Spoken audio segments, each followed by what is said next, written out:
Alright, now back to the MCQs. This question asks, which row identifies the contents of urine in a healthy person? Whether glucose, urea, water, or ions are present or not.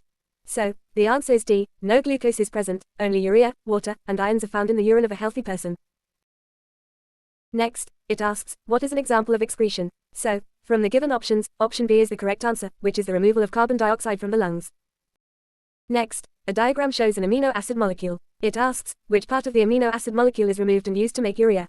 So, option A is the correct answer. An amino acid contains an amino group that includes nitrogen. During deamination in the liver, this group is removed, and the nitrogen is converted into ammonia and then into urea, which is less toxic and excreted in urine.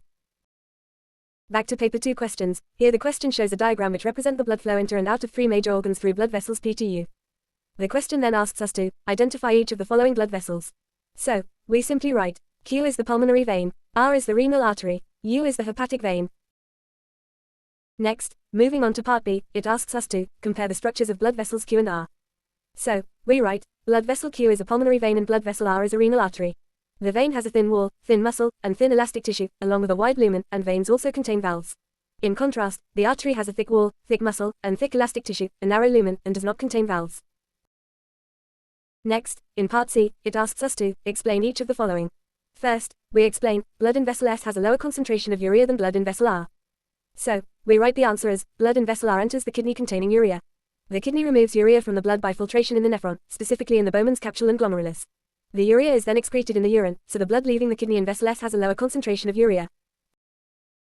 Finally, in the last part, we explain, blood in vessel U sometimes has a higher concentration of glucose than blood in vessel T. Here, we write, when the blood glucose concentration is low and the body requires more glucose, glycogen stored in the liver is broken down into glucose.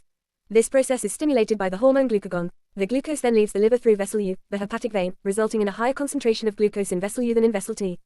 Make sure every point is included in long questions to gain full marks. So, with that, we have completed the entire chapter 13 on excretion. I hope you found it helpful and enjoyed learning it. If you have any questions, feel free to ask in the comments below. Stay tuned for more videos, and thank you for watching. See you next time.